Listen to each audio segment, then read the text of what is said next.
Hi and welcome to Poor Pete's. I'm Pete. In today's video I'd like to discuss with you laying out the belly of your bow and working that thing down to one solid piece.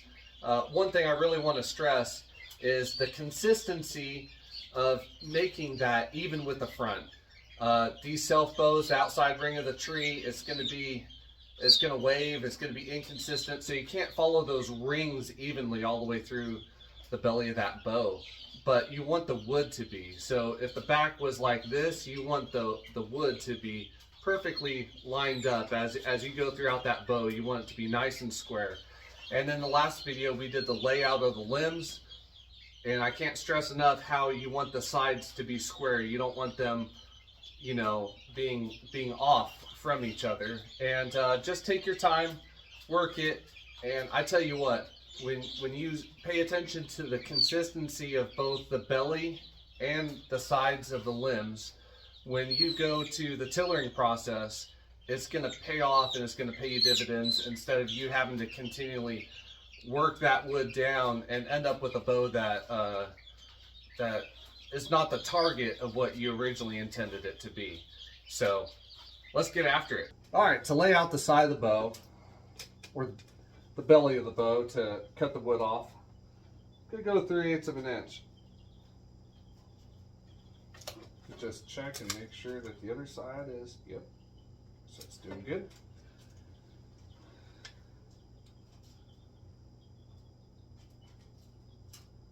Yep, that's good. Let me get a little bit sharper pencil.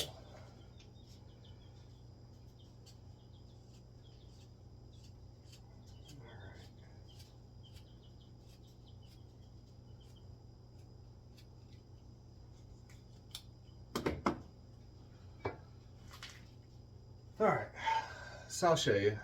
You can probably see that line all the way down the side of the bow. It's a really good line. We're going to do that right there on the other side. So you can see that 3/8 mark right there. What I'm going to teach you is you can use your fingernail.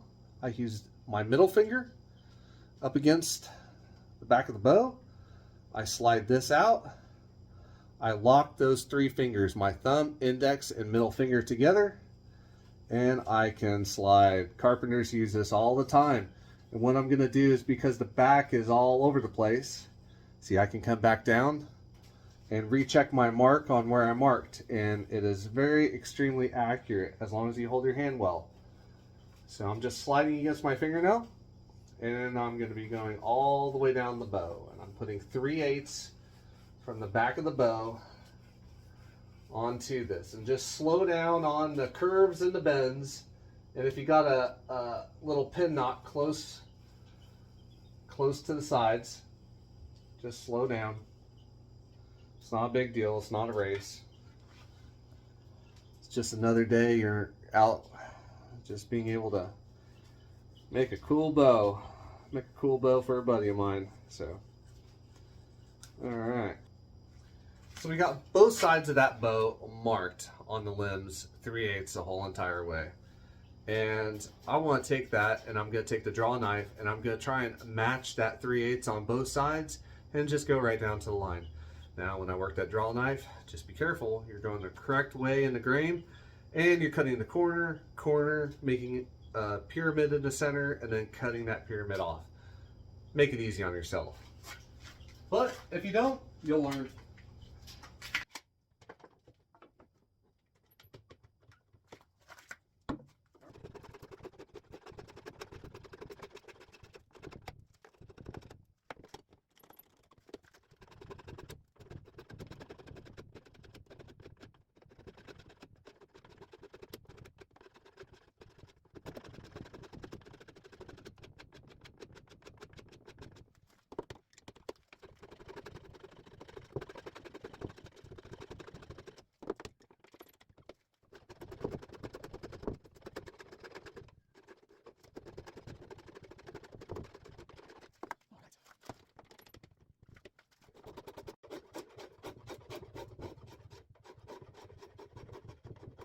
We'll give you a little tip right here.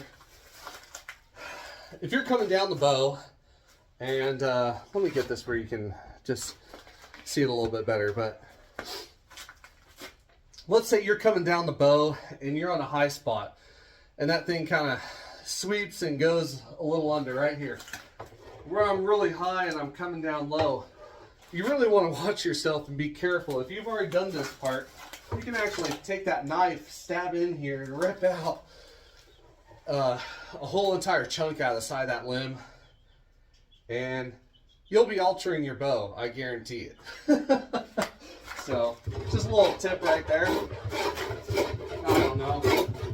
I guess there's a lot of little tips along the way a guy could be given.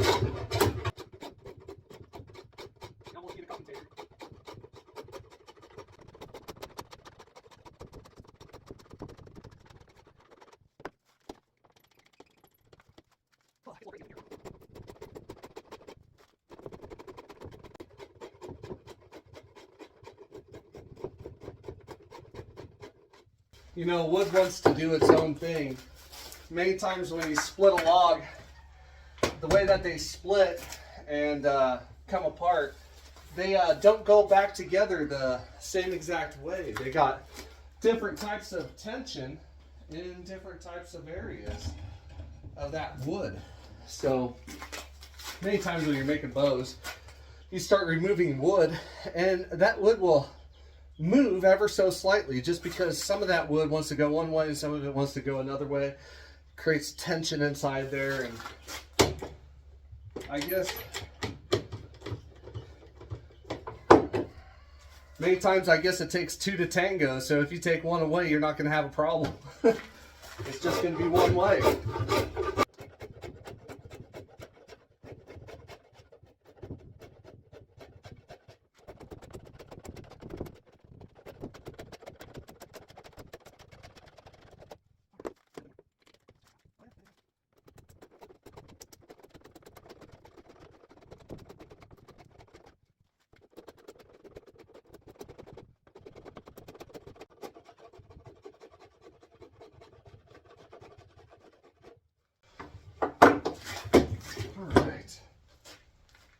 All right, let's check this out. Yeah. Yep. We're getting there, folks. So there's the back. And that needs to come out right there. See, there's some spots that you really just can't get with a draw knife. Can you see that spot right there? And you just can't get a draw knife to just nice and smooth and efficiently, or I can't. So we're just gonna take a file on that part. If you like this video, give it a thumbs up. If you'd like to see more videos like this, click the subscribe button and post a comment or two. I really enjoy reading those comments and hearing what people think. So if you have any insight, let me know. Until then,